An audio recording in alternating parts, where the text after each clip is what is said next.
예, 어제 말씀에 이어서 나훔은 니느웨 성이 어떻게 철저하게 파괴되고 약탈당하고 멸망할 것인지를 매우 구체적으로 서술하고 있습니다. 우리 이 3장은 내용을 보면 세 부분으로 나눠볼 수 있는데 1절부터 7절까지가 니느웨의 폭력과 속임수가 수치를 가져올 것이다. 그런 내용이고요. 8절부터 11절까지는 노아몬이라고 하는 도시에 대한 니느웨가 저질렀던 그 일을 니느웨 자신이 그대로 되갚음을 받고 패망하게 될 것이다. 그리고 12절부터 마지막 19절까지는 니느웨를 방어하려는 모든 노력들이 무용지물이 되고 말 것이다. 하나님의 징계를 받고 하나님의 심판을 받는 그 심판의 날에 철저히 니느웨가 멸망할 것이다. 이런 내용을 3장에서 강력하게 경고하면서 예언하고 있는 말씀이죠. 자, 1절부터 7절까지를 잠깐 살펴보면 니느웨의 폭력 그리고 그들의 간교한 속임수 이런 것들이 결국은 그들에게 수치를 가져오게 된다. 3장은 한때 번영했던 이 오만한 도시의 영적 부패상을 잘 드러내주고 있습니다. 이 성을 일컬어서 뭐라고 그럽니까? 피의 성이다. 피의 성이다. 이 니느웨는 더러운 욕망과 살인의 피로 물들어 있었음을 말하고 있습니다. 이 성의 아주 패역함을 어떤 성경학자가 이렇게 서술해주고 있어요. 니느웨는 포로들에게 온갖 잔악 행위를 떡 먹듯이 일삼았다. 손발을 자르고 귀와 코를 도려내고 눈을 뽑아내고 목을 쳐 떨구는가 하면 나무에 매달아 두거나 성문 앞에 쌓아두었고 심지어 산 사람에게 말뚝을 받고 아주 천천히 최후의 한 조각까지 온몸의 껍질을 벗겨내는 따위의 마성을 드러냈었다. 자, 이런 잔악한 도시 니느웨가 또한 속임수와 거짓말에 능한 그런 도시였다. 그런 나라였다. 그렇게 말씀하고 있습니다. 2절부터 4절까지의 나훔은 니느웨의 죄를 신랄하고도 생생하게 그 죄목을 폭로하고 있습니다. 휙휙 하는 채찍 소리, 윙윙 하는 병거 바퀴 소리, 뛰는 말, 달리는 병거, 충돌하는 기병, 번쩍이는 칼, 번개 같은 창, 죽임당한 자의 떼, 죽음의 큰 무더기, 무수한 시체에 사람이 걸려 넘어질 것을 예언하고 있습니다.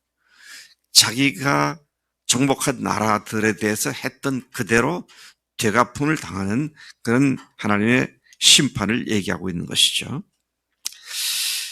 자, 다른 나라들을 정복한 후에 숱한 여성들을 무참히 강간하고 시체의 무더미를 쌓았던 그들의 수도 니느웨가 자기들의 시체들로 쌓일 것을 예언하고 있고, 아수르의 왕 살레마네셀은 적들의 머리를 잘라서 피라미드처럼 쌓아 올렸고, 정복한 도성 입구에 시체를 장작더미처럼 쌓아놓고 자랑했다고 기록되어 있는 내용들을 볼 수가 있습니다.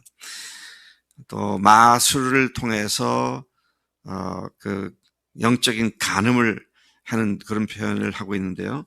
니느웨를 음녀로 묘사하면서 하나님을 떠난 것을 영적 간음으로 규정을 했습니다. 하나님을 떠났다는 말은 무슨 말입니까? 100여 년 전에 요나를 통하여 회개했던 그들인데 완전히 하나님을 떠나버린 그들을 그렇게 규정하고 있죠. 참된 신앙을 떠난 자체가 바로 우상 숭배다. 이 세상에 절대적인 것을 죄송합니다. 이 상대적인 것을 절대화하는 행동 따위가 우상 숭배다. 자, 이런 의미에서 우리가 참으로 주님 앞에서 주님께로만 집중하는 그런 자세가 너무도 중요함을 다시 한번 일깨워 주죠. 5절부터 7절까지 하나님의 대적인 니느웨가 저질렀던 잔인하고 염치 없는 행위들은 이제 그 부끄러움과 수치 속에서 만천하에 노출되어 최후를 맞이하게 될 것을 예언하고 있습니다. 7절에 보면 니느웨 성이 100년이 지난 후에는 전혀 동정도 받지 못하고 완전 멸망당할 것을 강조적으로 예언하고 있습니다. 물론 여기에 100년 뒤란 말하고 있습니다만 이 예언이 있은 지 100년 뒤에 니느웨가 아수르가 완전히 멸망되고 맙니다. 8절부터 11절까지 노아몬에 대한 니느웨의 태도가 니느웨 자신의 패망을 불러올 것을 말씀하고 있죠. 노아몬이라는 곳이 어디냐? 생소한 도시인데요. 이것은 이집트 나일강 상류 쪽입니다. 그러니까 그때 당시는 구스라고 그러죠. 구스, 오늘날로 그러면 에티오피아, 남수단, 또 그런 지역을 일컫죠. 이집트 남부, 수단, 그리고 에티오피아 북부 지방에 해당되는 지역인데, 이 도시를 테베라고도 불렀습니다. 테베. 그러니까 이 성이 아수르에게 함락되었는데, 그때 또 노아몬에 있던 대부분의 사람들을 포로로 잡아갔습니다. 아이들은 무자비하게 길모퉁이에서 학살되었습니다. 그리고 이제 그 일이 니느웨가 그대로 대가품을 받게 될 것이다. 그런 예언을 하고 있는 것이죠. 제가 어제 우크라이나에 있는 사람들 307명인가가 옛날에 스탈린이 했던 것처럼 강제로 연해주로 이주를 당했다. 그런 뉴스가 나오더라고요. 완전히 뿌리를 뽑아서 다른 데다가 완전히 내던져치는 그런 악한 정책을 얘기하는 것인데, 자, 이 나라가 그랬었다는 것이죠. 마지막 12절에서 19절까지 내용을 보면 니느웨가 성을 지키려는 모든 방어 노력이 무용지물이 되고 말 거다. 너희들이 아무리 그래도 결국 너희들은 패망한다. 12절에 네 모든 산성은 무화과나무 처음 익은 열매가 흔들기만 하면 먹는 자의 입에 떨어짐 같고 그냥 속수무책으로 멸망당한다는 말씀이죠. 13절 성을 방어하던 장정들이 용기를 잃고 여자같이 돼버리고 성문들은 빗장들이 불타고 원수 앞에 넓게 열려질 것이다. 14절 포위에 대비하여 산성들을 견고케 하는 수공에 대비하여 벽돌 가마를 수리해 봐라. 오히려 물이 아니라 불이 너를 삼키며 칼이 너를 베기를 느치가 먹는 것 같이 해서 파멸은 성 안으로 들이닥칠 것이다. 느치가 전에 한번 나왔었던 곤충이죠. 메뚜기 떼의 일종입니다. 메뚜기 떼가 덤벼들면 푸른 것이 나질 않죠. 마치 느치가 먹어치우는까지 너희들을 완전히 다 멸망시킬 것이다. 16절에 보면 네가 무수한 상인을 대상을 때를 지어 다녔던 대상이죠. 무수한 상인들을 통해 쌓은 재물들이 날개 돋친 듯이 한순간에 날아가고 네 고관들과 장수들은 큰 메뚜기 떼가 해가 뜨면 어디로든지 날아가듯이 사라져버리고 말 것이다. 그리고 18, 19절에서는 아수르 왕 휘하에 있던 자들과 백성들이 흩어져 다시는 모일 수 없게 되며 상처와 부상은 심하여 고칠 수 없을 것이며 내 소식을 듣는 자들이 손뼉치며 좋아할 것이다. 처절하게 멸망하는 대제국 아수르. 제가 어제도 말씀드렸습니다마는 아수르는 인류 역사상 첫 번째 제국이었습니다.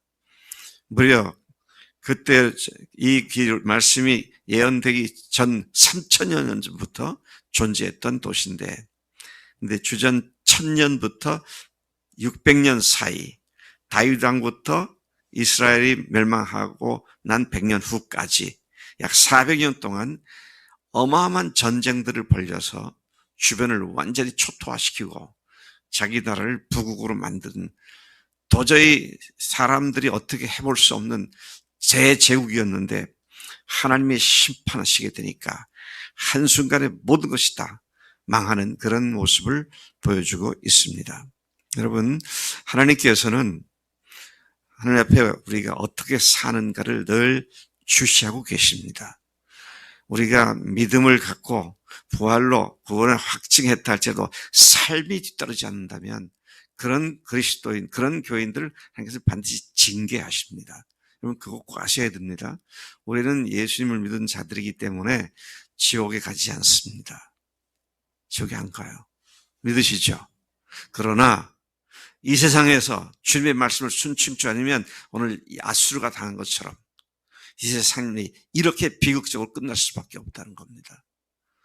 참 이거 조심해야 돼요. 죄 용서하고 구원받았으니 괜찮다가 아니라 천국은 가지만 이 세상에서 주님께 순종하지 않고 자기 마음대로 사는, 말은 그리스도라는데 실제는 자기가 주인되어 사는 사람들의 결말은 이와 같은 자가 될 것이다. 그러나 반대로 주님을 순종하는 사람들은 형통하게 된다. 주님의 이 죄와 형벌의 법칙은 모든 사람에게 동일하게 적용된다는 사실을 항상 우리가 명심해야 한다는 것이죠. 자, 그래서 우리가 어떻게 해야 합니까? 오늘 이 시간 우리가 기도할 때 하나님의 거룩하심으로 나아가고 회개의 자리로 나아가 늘 주님의 고치심과 회복해 주심을 누리는 우리가 돼야 할 줄로 믿습니다. 아버지 하나님, 거대한 제국이 한순간에 멸망한 이유가 하나님께서 그들의 죄악을 징계하셨기 때문인데, 하나님, 이 사실이 우리에게 큰 도전이 되고 우리에게 경고가 됩니다.